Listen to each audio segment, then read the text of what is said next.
Voici un énoncé donc qui stipule que, qui énonce que z égale 6 pi sur 11. Z égale 6 pi sur 11. On demande peut-il être une racine de 1? Une racine de 1. Une racine, si vous voulez, de l'unité. Une racine de l'unité. Alors, la première chose à savoir, c'est que, bon, dans les nombres complexes, on peut faire soit des additions, voilà, des soustractions, des multiplications, des divisions, des puissances, et bien sûr des racines énièmes. Voilà.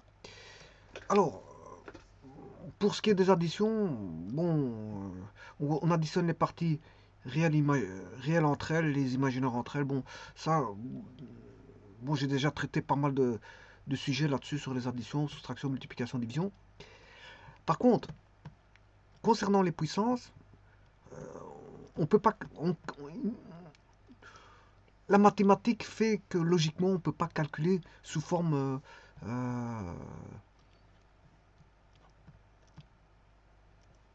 algébrique. Pourquoi? Parce que si vous avez z exposant 1, on peut encore le faire sous forme algébrique. Z exposant 2, on peut encore le faire sous forme algébrique. Z exposant 3, ça commence à devenir compliqué. Hein. Z exposant 4, ça fait des écritures énormes quand vous avez bon, x plus yj exposant 4, bon, ça fait du traitement. Hein.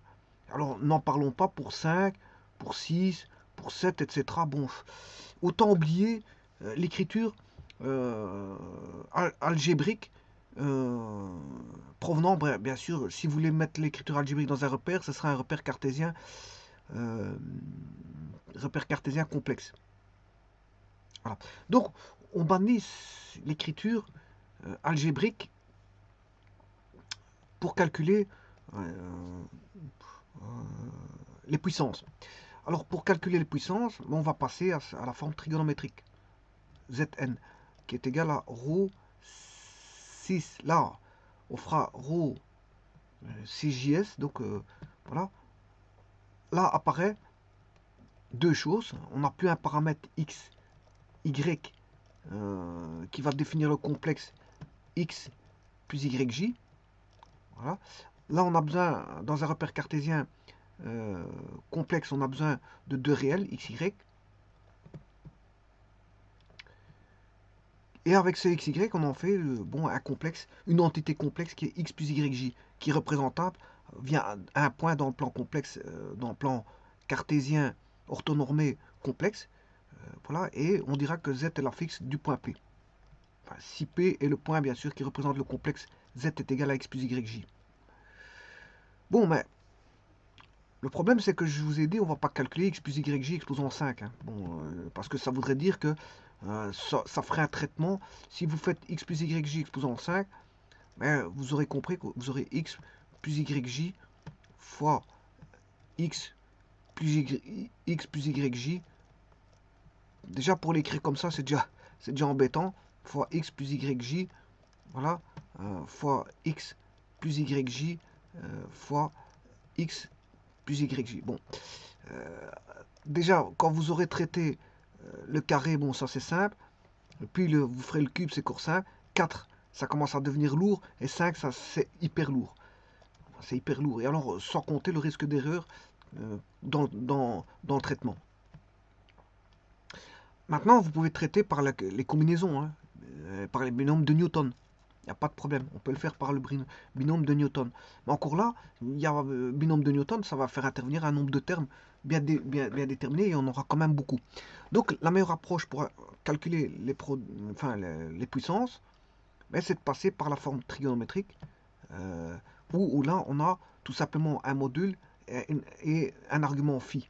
Et là, on repasse bien sûr en coordonnées, dans un repère polaire complexe. Dans un repère polaire complexe. Alors, faire la puissance d'un nombre complexe, c'est tout simplement de prendre la partie réelle exposant n, voilà, et bien sûr multiplier l'argument par n. Donc la puissance, si vous voulez, la puissance devient une multiplication d'angles, démultiplie l'angle, voilà, on démultiplie l'angle et on prend la puissance du module. Le module devient la puissance du module.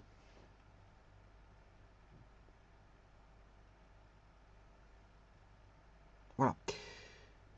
Donc, vous voyez que c'est beaucoup plus facile. Et dans un repère polaire, bon, tout devient simple parce que là, qu'est-ce que c'est? C'est une rotation. On fait une rotation. Donc, on va définir un nouveau repère, si vous voulez. C'est un repère rotationnel. D'ailleurs, on pourrait même parler de jiffy. Hein, c'est un repère rotationnel, c'est jiffy. Donc, on sera dans un repère circulaire. Voilà. Et là, vous serez dans un repère circulaire et vous définirez la rotation dans un repère circulaire, où le module est toujours le même. Enfin, je parle du module, bien sûr, de ceci. Le module de ceci sera toujours le même module, ce sera 1. Donc, on va tourner dans un cercle, si vous voulez, je dirais pas trigonométrique, hein, mais un repère circulaire, voilà, de rayon 1. Maintenant, voilà, on sera dans un repère circulaire. Donc, on aura une rotation. N phi est une rotation. Est une rotation. Voilà, c'est une rotation.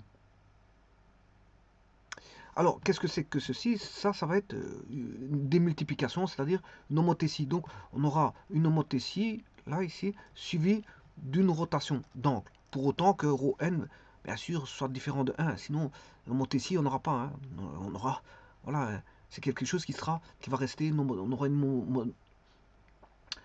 on aura voilà, une homothétie avec un rapport 1. Si ρ vaut 1, bien sûr.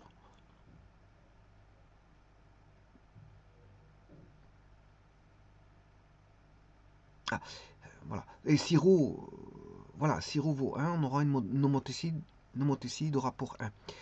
Donc on a une rotation suivie d'une homothétie. Donc, ce qui veut dire que on aura quoi? Si vous faites la puissance z carré, vous faites z suivi de z carré, suivi de z cube, suivi de z4, suivi de z5, suivi de ce que vous voulez. Hein. Vous pouvez mettre une puissance de ce que vous voulez, hein, puissance n. 10, 20, 30, 40, 50, 100, 1000, puissance de 1000, pourquoi pas. Attention que là, le module devient très grand à ce moment-là. Le module devient très grand. Bon, ce qui veut dire qu'ici, vous allez faire quoi? Vous allez avoir, voilà, si vous faites z, vous avez un angle. Si vous faites z carré, vous avez un autre angle. Si vous faites z cube, vous avez un autre angle. Z4, vous avez un autre angle. Z7, vous avez un autre angle. Z6, vous aurez un autre angle. Et ainsi de suite. Et ainsi de suite. Donc, on aura voilà, un nombre d'angles en fonction, je veux dire, de la puissance. Mais en plus de ça, on aura un module. Et si le module est plus grand que 1, supposons que le module il est là, mais le second il sera un peu plus grand, le troisième il sera beaucoup plus grand, z cube, z4, z5, et ainsi de suite, pour donner ce qu'on appelle une spirale d'Archimède. On aura une spirale d'Archimède. Bon. Et ça, c'est pour les puissances. Bon, maintenant, évaluons la racine énième. En fait, la racine énième ne s'écrit pas comme ceci. On ne peut pas écrire que ceci. Ça, c'est valable pour les réels. Pourquoi c'est valable pour les réels? Parce que un complexe, c'est x plus yj. On est d'accord. Bon. Peut-on écrire ceci comme ça? Mais le problème ne se pose pas ici. Hein. Enfin, quoique, bon, il y a une entité ici, voilà, des deux. Oui, il se pose déjà là. Il se pose déjà là. Le problème, il se pose déjà ici. Mais on pourrait écrire ça comme ça et comprendre ce que ça veut dire. On pourrait comprendre ce que ça veut dire. Mais pour éviter tout amalgame, vaut mieux éviter cette écriture-là. Bon. Alors, là, il faudrait passer à la forme trigonométrique.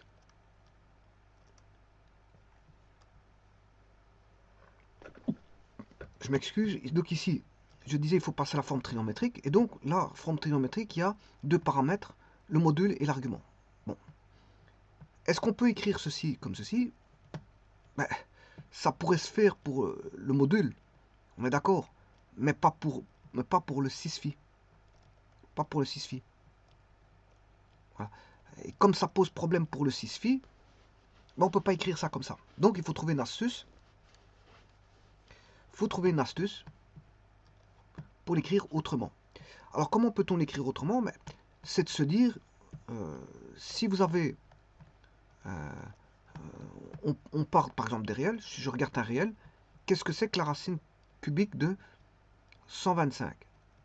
Eh bien, la racine cubique de 125, c'est 5. Pourquoi?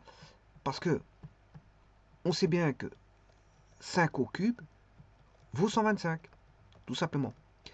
Donc on va tenter de faire la même chose avec les complexes, par une écriture un peu, de la sorte, reprise sur les réels.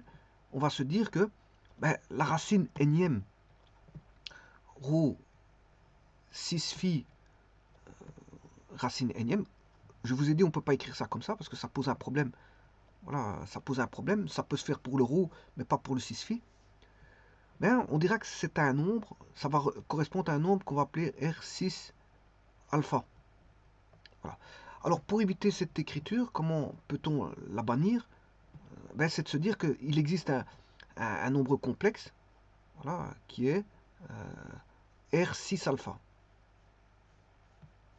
Exposant bien sûr n. Vous aurez compris que c'est R exposant. Et là, bon, tout devient possible, puisque là, on va identifier le module ensemble. Alors là, vous connaissez, c'est la formule d'Abraham de Moivre, 6 n phi, n alpha, voilà, égale rho 6 phi. Donc, je peux trouver le R facilement. Le R, il vaudra quoi? Ben, il vaudra racine énième de rho. Ben, jusque-là, c'est facile parce que le module, le module étant un nombre réel, étant un nombre réel. Voilà. Donc, le module étant un nombre réel. Strictement positif. Hein, voilà, c'est une distance. Enfin, plus grand ou égal à 0, c'est ce que je veux dire. On aura 0 si ρ vaut 0. Voilà, donc on aura une distance. Ça définit une distance, le ρ. Donc, on peut corécrire sur un nombre réel la racine énième, ça c'est pas un problème. Par contre, je ne peux pas écrire la racine énième pour le cosinus et le sinus. Donc à ce moment-là, il faut que j'identifie et que je fasse une équation trigonométrique où je vais séparer cos n alpha plus j sinus n alpha doit être égal à cos phi plus j sinus n phi. Et on égale les parties imaginaires et on égale les parties réelles. Et donc là, on a une équation trigonométrique assez simple, puisqu'on va avoir, deux cosinus identiques. Quand est-ce que cosinus n alpha est égal à cosinus phi, et quand est-ce que le sinus de n alpha est égal à sinus de phi. Et là, ça devient une équation trigonométrique. Ça n'a rien à voir avec les nombres complexes, je vous le dis tout de suite. Ça a à voir avec la trigonométrie. Eh bien, c'est une équation trigonométrique où on a l'égalité de deux cosinus et l'égalité de deux sinus. C'est l'équation trigonométrique la plus simple qui puisse exister, c'est celle-là. Alors, deux cosinus sont égaux s'ils ont même argument. Donc, ça veut dire que, quelque part, on a n phi, n alpha, est égal à phi. Ouais, mais vous allez me dire, on est en trigonométrie. Hein. En trigonométrie, on a une infinité de solutions. Ouais, si vous trouvez une solution, ben, la solution est valable pour deux cas. Voilà, toute solution égale à 2 capi. Si vous prenez voilà, une sinusoïde, ben, si vous avez une solution, la prochaine elle est là, la prochaine elle sera... Bon, ici on monte ici, donc là on monte, la prochaine elle est là. Il suffit de tracer une droite passant par une des solutions et vous aurez l'infinité de solutions. En fait, elles s'écriront plus 2 capi. En trigonométrie, on a une infinité de solutions. Mais pas dans les complexes, hein, je vous le dis tout de suite. Hein. Les complexes, je vais vous montrer qu'on est limité ici, dans les complexes. Je vais vous montrer pourquoi. Voilà. Donc, la première me dit que j'ai ceci. La seconde, ben, pareillement, deux sinus ont même argument si ils ont même, enfin, deux sinus sont égaux s'ils ont même les arguments. Or, Ce qui veut dire qu'on a, on a la même écriture. On a la même écriture. Bon. Ceci étant dit, ça veut dire que ce que je recherche quoi? Il ne faut pas oublier qu'on recherche le R6 alpha pour lequel, quand vous mettez à la puissance n, vous obtenez ρ 6 phi. C'est-à-dire que, en fait, vous cherchez la racine énième de ceci. Rho 6 phi. Ça ne s'écrit pas comme ça, donc je ne suis pas obligé de passer par un tour de passe-passe. Donc il faut rechercher le R et le alpha par rapport à ρ et phi. Puisqu'on recherche, ceci est connu, on recherche ceci. Voilà. Donc le R, je l'ai déterminé, et le alpha, je vais vite le déterminer.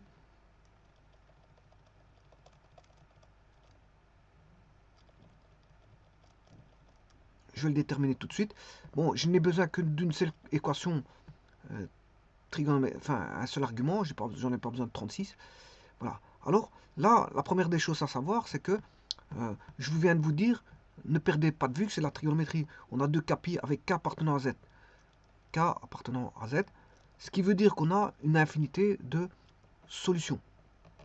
Du moins pour l'instant, parce que je vais vite vous arrêter. On est dans les n'oubliez pas qu'on est dans les nombres complexes. Voilà. Et dans les nombres complexes, oui, d'accord, on a un cercle trigonométrique, on est d'accord, mais c'est quand même un cercle trigonométrique avec des points complexes. Tout d'abord, je vais résoudre ça, puis je vais vous montrer ce que je suis en train de vous expliquer. Donc, que vaut alpha? Il vaut phi sur n plus 2 capi. Voilà, et là, vous allez trouver le alpha. Il vaut phi sur n sur des capi. Donc, ça revient à diviser, si vous voulez, autant la puissance, il faut multiplier l'angle par alpha, autant la racine énième, il faut diviser par n. Mais ce qu'il y a, c'est on voit apparaître ceci. C'est ça qui va faire le tout. Le tout, c'est ça qui va venir faire apparaître voilà, les solutions. Alors, les solutions, il n'y en a pas une infinité, comme on pourrait croire. Pourquoi? Parce qu'un nombre complexe, si vous prenez un repère circulaire de rayon 1, je prends un repère tel qu'on retrouve, voilà, le repère de Fresnel, c'est un petit peu un rayon circulaire, mais avec un certain module, un module qui est supérieur à 1, c'est égal au... Là, on a le module pour le repère de Fresnel. Voilà. Mais moi, je prends un repère, voilà, un repère circulaire de rayon 1. Voilà, le rayon fait 1 ici.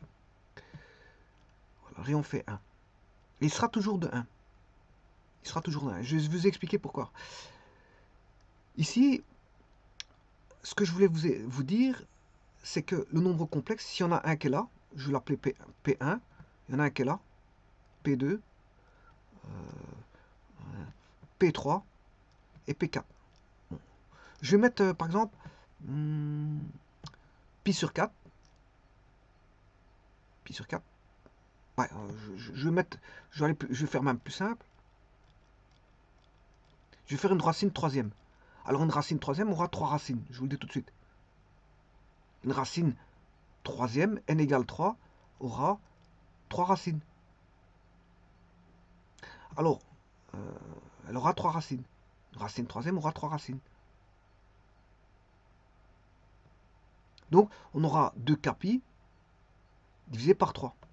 Voilà. Donc, on aura, si vous voulez, la représentation, si je mets des vecteurs en vectoriel, on aura 360 divisé par 3, ça qui fait 120. On aura 3 solutions, chacune à 120 degrés. Voilà. Supposons que je prends un point ici, un point P2, un point P3. Pourquoi il n'y a que 3 solutions? Parce que si vous faites P1 plus de capi, vous retombez sur P1. Vous retombez sur P1. Or, P1 n'a qu'une seule coordonnée, c'est Z1. Voilà. Si maintenant P2 vous fait tourner de 2 capi, peu importe K, que vous allez prendre 10, 15, 20, 30, vous allez retomber sur P2. Or, P2, il n'a qu'une seule coordonnée, c'est Z2. Voilà. Et si maintenant vous faites tourner P3 même en sens négatif, vous prenez un K négatif, pour autant qu'ils soient entiers, il n'y a pas de problème, vous allez tomber sur Z3. Ce qui veut dire que vous tombez soit sur Z1, soit sur Z2, ou soit sur Z3. Donc il n'y aura que 3 solutions et pas une infinité. Il n'y aura pas une infinité. Voilà, alors ce qui veut dire que il ne faut pas confondre les puissances des racines énièmes. Parce que les puissances, là, on peut mettre n, ce qu'on veut pour n. Si je fais z exposant 4, je peux. Je peux faire z exposant 5. Voilà. Par contre, si je vais faire un abus d'écriture, mais je vais faire quand même racine quatrième de z. Là, on aura, si vous voulez, 4 racines énièmes, et seulement 4. Donc, tout nombre complexe admet n racines énièmes, et seulement n. Et seulement n. Tout nombre complexe, z, admettra n racines énièmes, et seulement n. C'est-à-dire, une racine cinquième aura 5 racines, et pas plus. Bien qu'on tourne, vous pouvez tourner de k ce que vous voulez, il n'y a pas de problème. Même k avec plus grand qu'un, on s'en fout. Alors, voilà. Bien sûr, ici, je vais quand même limiter la chose. C'est vrai que k peut valoir ce qu'on veut, on va retomber toujours sur un nombre complexe. C'est vrai, si je mets k égale 20, on va retomber sur un des points. Par exemple, si j'ai n égale 5, j'ai 5 complexes possibles qui font racine cinquième de z. Voilà, il y aura 5, si je prends racine de 5, de z, je fais un abus d'écriture en écrivant ceci. Hein. Bon, mais ça, prenez-le comme il est. Voilà, c'est un abus d'écriture, mais je le fais quand même pour les explications. Voilà, racine cinquième, il y aura 5 racines. Ça veut dire que, quel que soit le cas que vous allez prendre, k égale 20, 30, 40, 50, 100, eh bien, on va retomber sur une des 5 racines. Parce qu'il n'y a que 5 coordonnées possibles pour les 5 complexes. Les 5 racines, il y a 5 complexes avec chacun une coordonnée. Voilà. Alors pour ça, qu'est-ce qu'on va faire?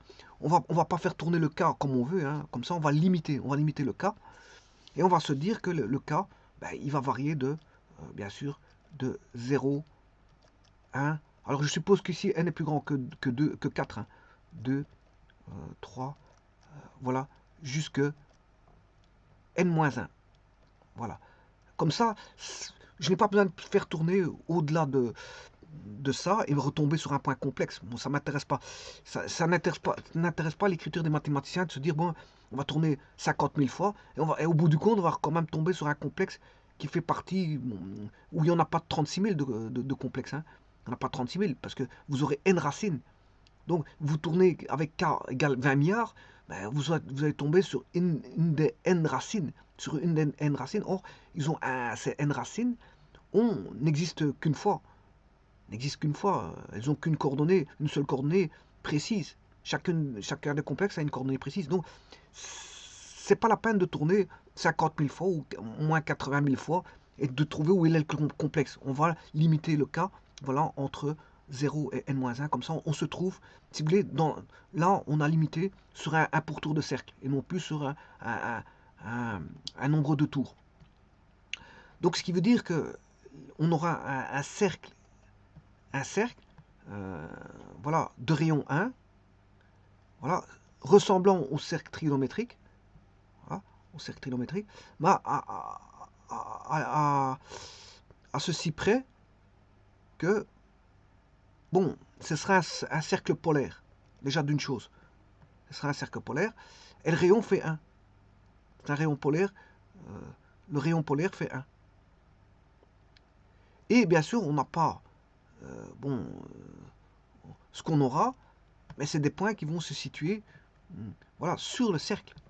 On aura des points qui vont se situer sur le cercle.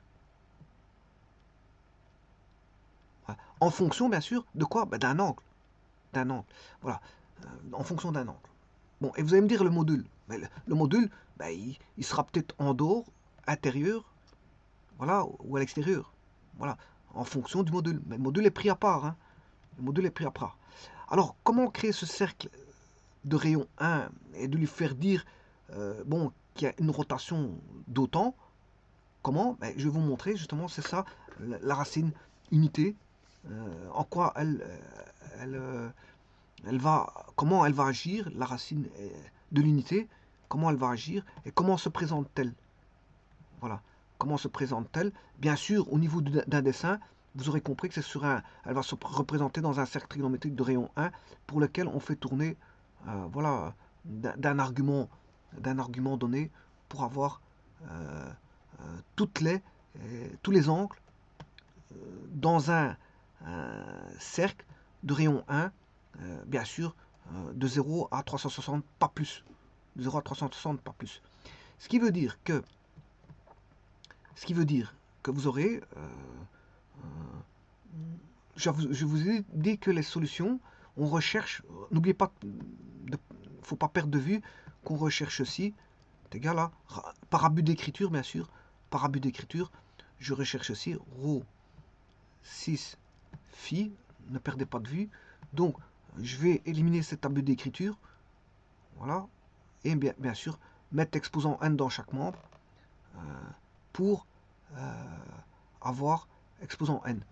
Et là, les solutions sont assez simples, parce que ce seront toujours du même acabit. On aura r égale racine énième de ρ, ça il n'y a pas de problème, je peux mettre la racine énième. Par contre, pour les angles, je viens de vous dire que c'est n alpha, enfin, alpha égale alpha vaudra phi sur n, plus 2k pi sur n, et en limitant dans un cercle, c'est-à-dire avec k égale 0, 1, jusque, bien sûr, 3 petits points, n-1, et là j'ai bien n racines. Dans le cercle, j'aurai n racines. Bon. Alors, ça, faut pas perdre de vue. Ce qui veut dire que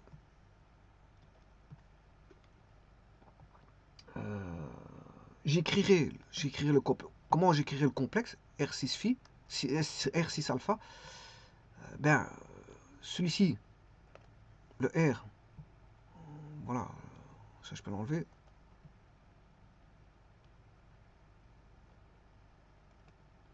Le R, ça vaudra quoi? Ben, le R, c'est ρ racine de n. Voilà. Que vaut alpha? Ben, alpha, il vaudra 6 phi plus 2 pi.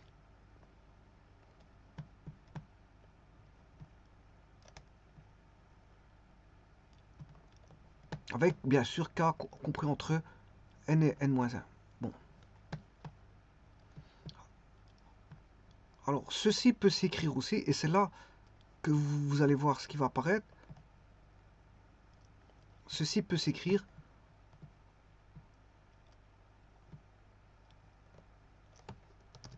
ρ n 6 phi sur n multiplié par 6, je vais mettre en rouge,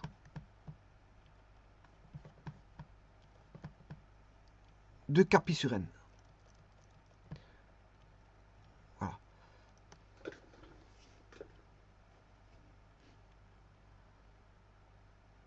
Et donc là, on a une espèce de base unitaire qui est la racine énième de 1. Voilà.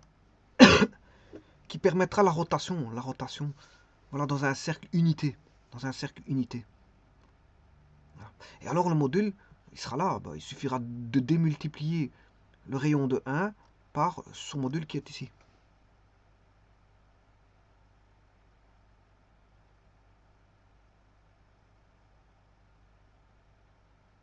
Voilà. Donc ce qui veut dire que celui-là, si par exemple, je vais mettre, je sais pas moi, 6 phi 60, phi égale 60. Ça c'est l'angle de départ. Je vais faire 60 divisé par 3, ce qui fait 20 degrés. Voilà. Donc on aura un argument de 20 degrés, et tout ça, pour avoir tous les autres, ben, vous devez multiplier par 6 de k pi sur n, par comment on appelle ça, pour avoir tous les autres angles, voilà, par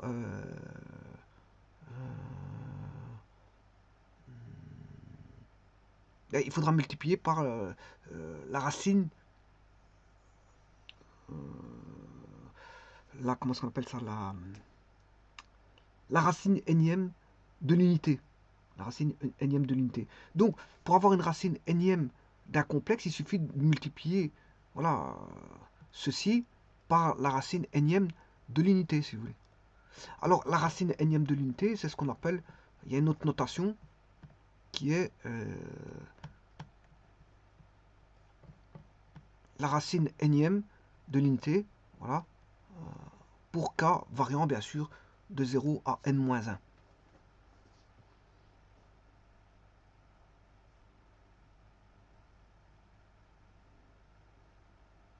Donc on peut trouver les racines énièmes de z à partir bien sûr des racines énièmes de l'unité, voilà, qui constituent une base, et il suffit de multiplier par le module qui vaut racine carrée de racine énième de ρ et de 6 phi n. À partir de là, ben, on sait avoir toutes les racines à partir de la racine énième de l'unité. Bon, ceci étant dit,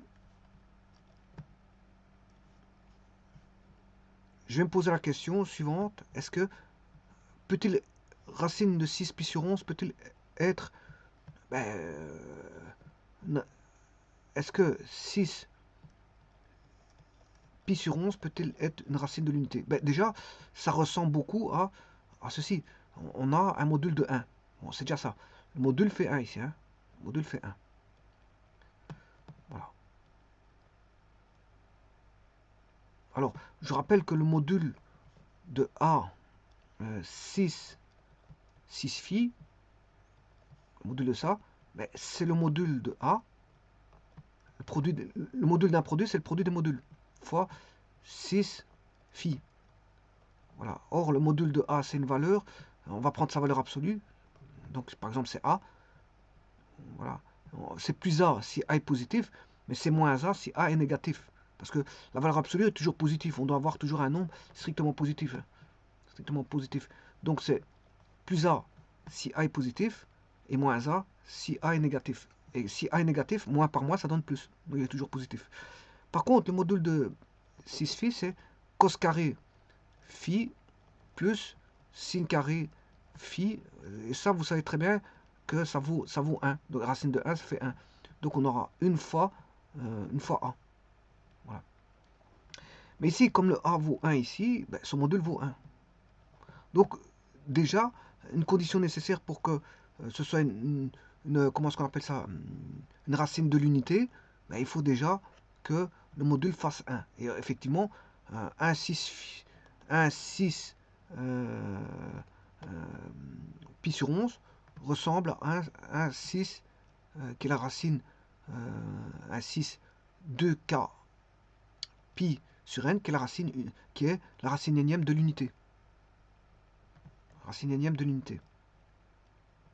Donc ils ont un module égal à il a un module égal à 1, donc on peut déjà se dire, bon, c'est déjà bien parti. Mais ça ne suffit pas, on va regarder la suite. Alors, maintenant, vous aurez compris qu'on va discuter au niveau de l'argument. Voilà, l'argument. Alors, donc ça donne la notation de ceci, je vous rappelle que c'est n epsilon k. Bon, maintenant, c'est de savoir s'il existe ce k, si ce k existe, parce que k est un nombre entier. Hein. C'est un nombre appartenant au naturel, et bien sûr, il va débuter de 0 pour aller jusque n-1. C'est un nombre entier. Bon, si je trouve pas un nombre entier, c'est voilà, vous aurez compris que c'est ça l'astuce, c'est que s'il n'est pas entier, ben il peut pas être racine de l'unité, parce que c'est justement n est entier. Donc, quand on dit que n est une racine énième d'un complexe, ben, n est entier. N appartient au naturel. Donc, ceci étant dit, est-ce que on obtient un naturel? Est-ce que pi sur 11, on va regarder après ça. Donc, comment est-ce qu'on peut faire? Donc, on peut dire que il faut chercher juste le n. Si je trouve n entier, ben, ce sera valable. Sinon, ce ne sera pas une racine de 1. Eh bien, on va regarder ça. Je vais rechercher donc le n, pi sur 11 égale 2k pi. Voilà. Alors, 11 fois 22, 11 fois 11, 11 fois 2, 22. On a 22. Les pi se simplifient. Donc, on a n égale 22k. Bien sûr, k appartient au naturel, de 0 jusqu'à n-1. Hein. Voilà. Donc, si ceci c'est un naturel, celui-ci est un naturel. Voilà. Donc, n appartient au naturel. Donc, en fait, oui, 6 pi sur 11, c'est une racine de l'unité. Et je dirais même que c'est une racine 22e de 1. D'ailleurs, je vais aller racine 22e de 1. On va le faire tout de suite.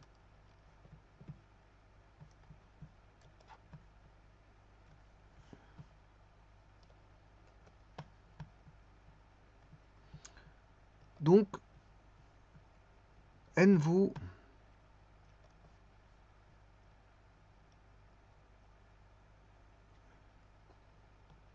22.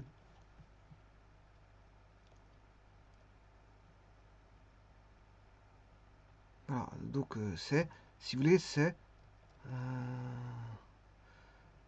6 pi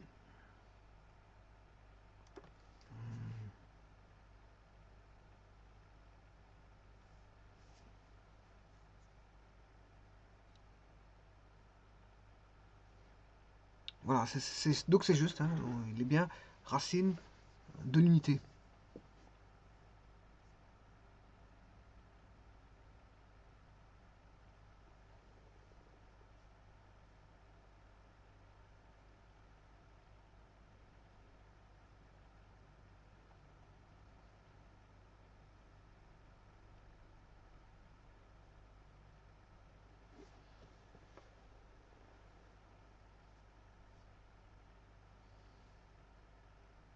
Alors pour avoir pi sur 11, le k, voilà, le k vaudrait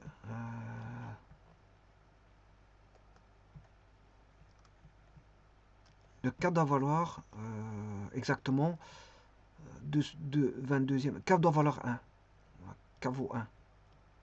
Donc le k varie de 0, puis k égale 1, jusqu'à k égale jusqu'à k égale 21.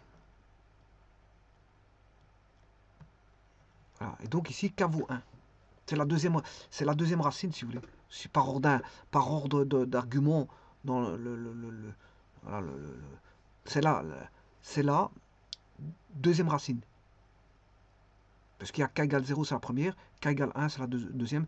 Ici, ça veut dire qu'une fois 2, ça fait 2, divisé par 11. On a bien pi sur 11, c'est la deuxième racine. Voilà. Et si vous voulez la première, ce sera bien sûr 6 de 0. Hein. Elle va débuter en 0. On aura 11 racines. On aura 6 de 0. Voilà. Ben, je peux les mettre. Hein. C'est pas un problème. Je peux aller sur GeoGebra et les mettre. Mais il y en aura 22. Hein. Vous voyez tout de suite. Donc on aura cosinus de 0 plus alt i. Il n'a pas pris. Je vais mettre une parenthèse alors.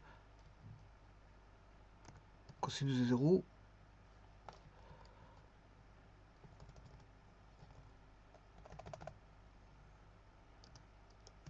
cosinus de 0 plus sinus de 0. Bon, je vais faire autrement. Je vais appeler A égale 0 pour aller beaucoup plus vite. Hein. A égale 0. Alors, je vais mettre sinus. Ouais, le problème, c'est que... ouais, c'est pas bon. C'est pas bon. Parce qu'il va... je voulais faire un truc, mais bon, pour aller plus vite, mais ça marchera pas. Donc sinus de 0, enfin cosinus de 0 plus sinus de 0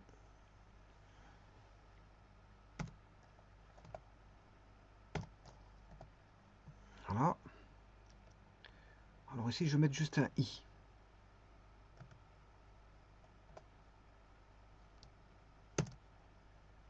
Voilà.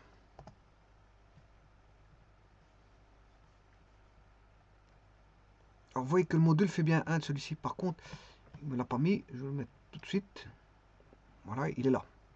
Alors je vais faire un zoom. Enfin, oui, un zoom. Tout en ramenant le repère comme ceci.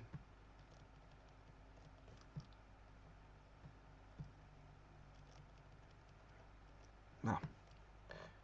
Et maintenant, je vais mettre la deuxième racine qui est pi sur 11. 6 2k pi sur 11.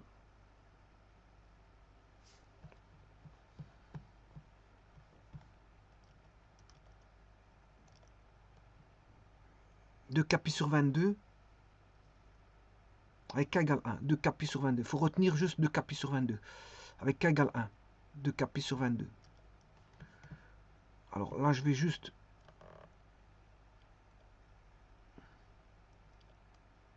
dupliquer et mettre 2k qui vaut 1 pi sur 22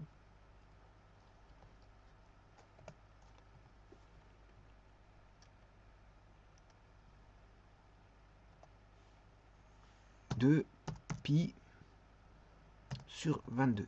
Voilà. La deuxième solution est là. Alors 2k pi, je vais remettre maintenant, je vais redupliquer celle-là. Alors là, le k vaut 2k pi sur 22, le k vaut 2.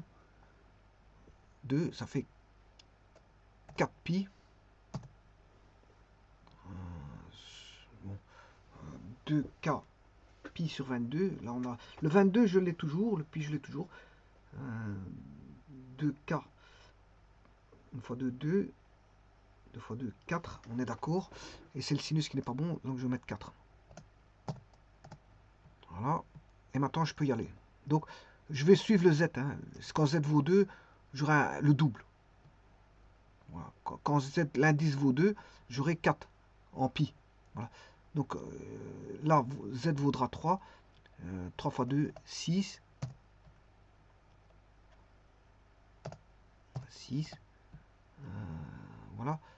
Je duplique. Voilà. 8. Z vaut 4. On aura 8. 8. Z vaut 5. Il faut que je duplique. Bon, je vais reculer ceci.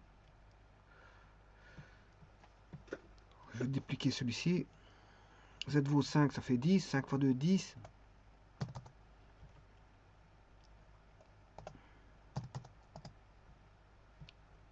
Je vais dupliquer celui-ci.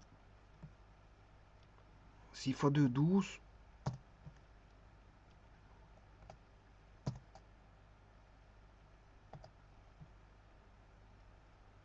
Voilà. Alors, je duplique. 7 fois 2, 14. 7 fois 2, 14. Je duplique.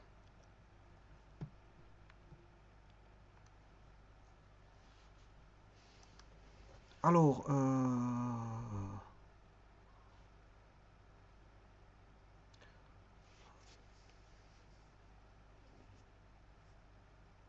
et après, bon, je vais faire une symétrie de tout ça pour aller plus vite. Hein. Quand j'arriverai en 180, donc pour l'instant, c'est pas encore le cas. 8, ça fera 16. 16. Je duplique. 18.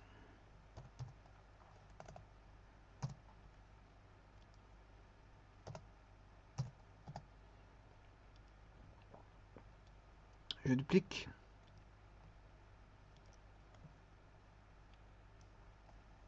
20.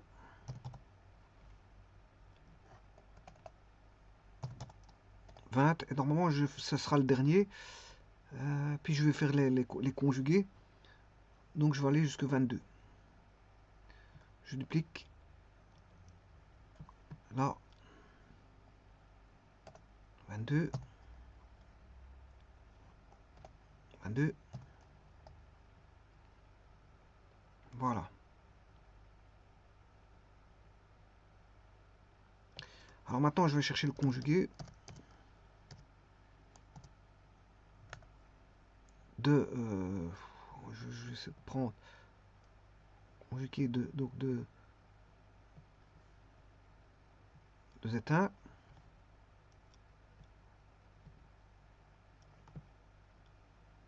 Bon, et là, il faut que j'aille chercher la machine. Bon. Conjugué de Z indice 1.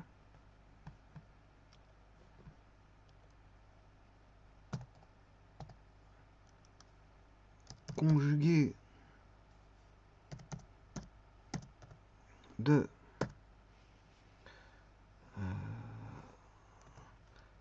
Z indice 2. Conjugué de Z indice 3.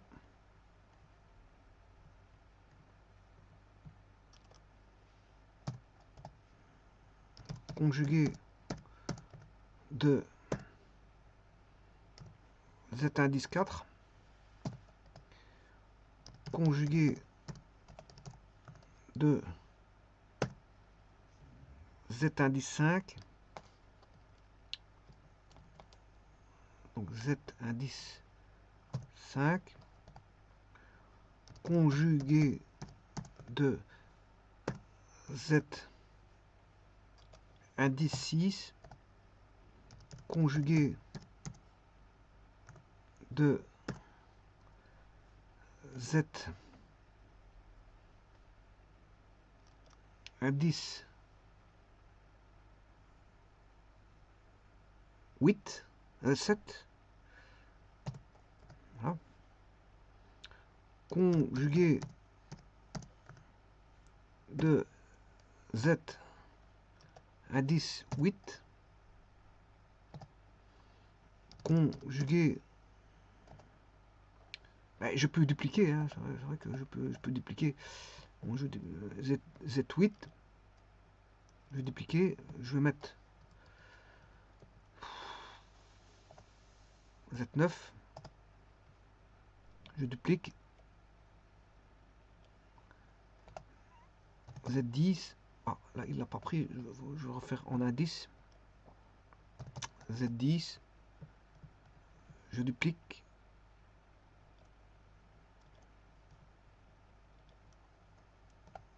Z11. Voilà, normalement, j'ai tout. Voilà, et vous voyez que, bon, ça c'est la racine de n de 1, avec, bon, si je fais passer un cercle, c'est un cercle de rayon 1.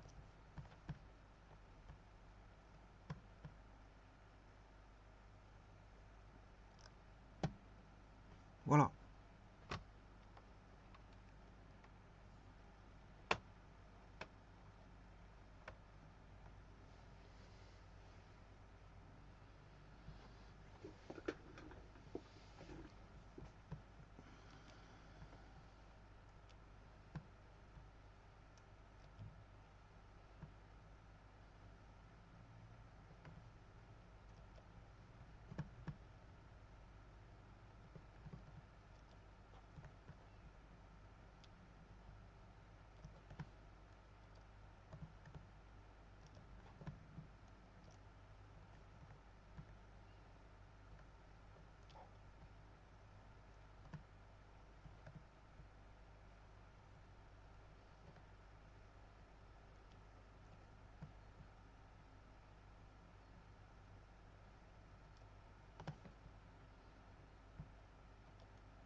Bon, ici, je vous rappelle que vous pouvez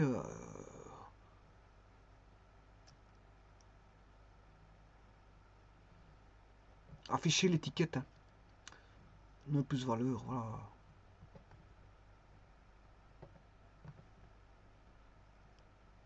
J'en ai fait un, ben, vous pouvez faire pour tous, hein.